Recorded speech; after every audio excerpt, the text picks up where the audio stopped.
Here are my concerns regarding independent game design, the tabletop gaming industry as a whole, and my vision for Backfire.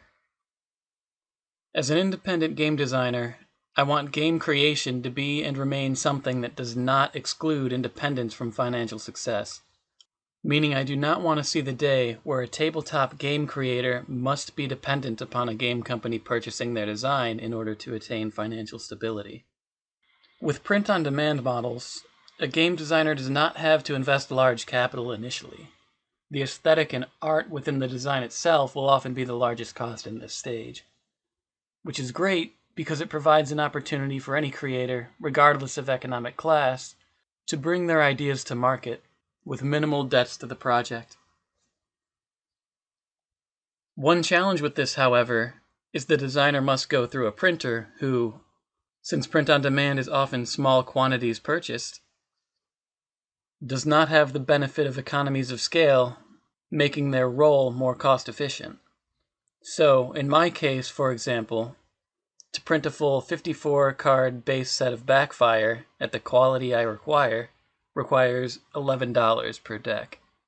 Now, if it costs me $11 to print, how can I compete with Mattel, for instance, who can sell Uno at $5 to $10 retail across the states for profit? In fact, I bought Uno Flip in Guatemala for the equivalent of $1.50, and that is a game with 110 cards. So looking at it, Mattel can produce a game with twice as many cards at roughly 1/10 the cost. Now, there's a lot I want to break down here, because I see tremendous value in all of this, and I don't want to come off as big game companies are evil. So, bear with me as I address this fully.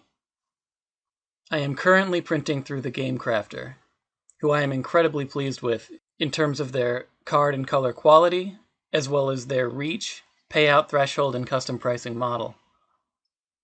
I have to understand that the reason it costs what it does for them to print is because independent game designers will not be selling in large quantities often. And so, when one deck has to be printed, there has to be a sustainable profit within that transaction for the Game Crafter.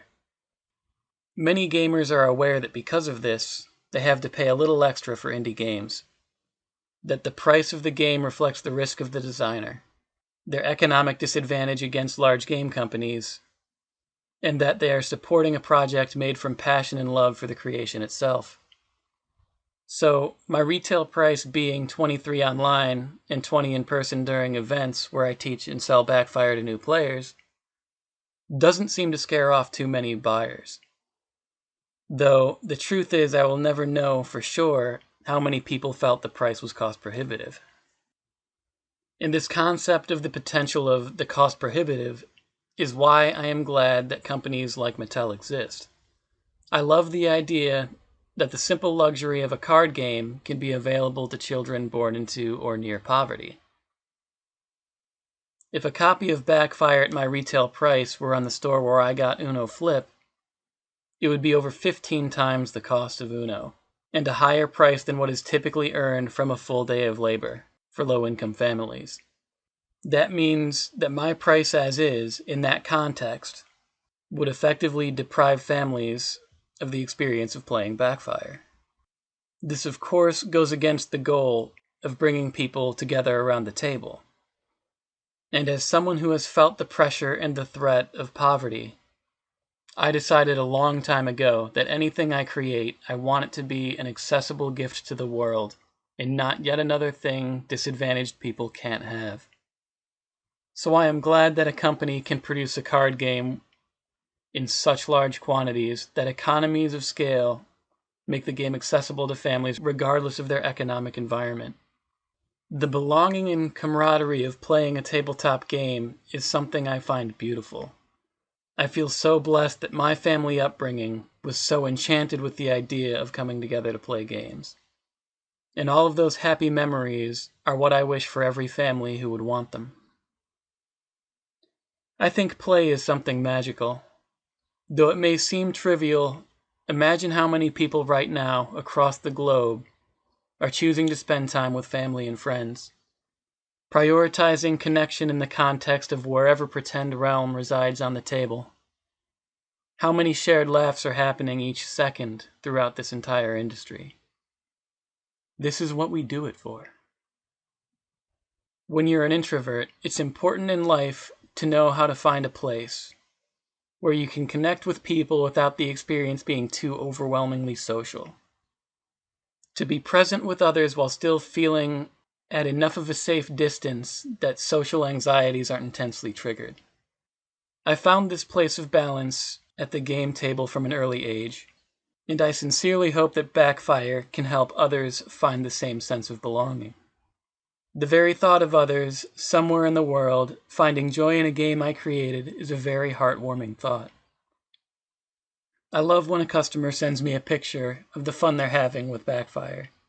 A zone of blasted spheres on a glass table in Germany, a clip of someone teaching their little cousin in Russia, or shuffling the cards in Mexico, or simply holding Backfire in the living room on the day it arrived in the mail.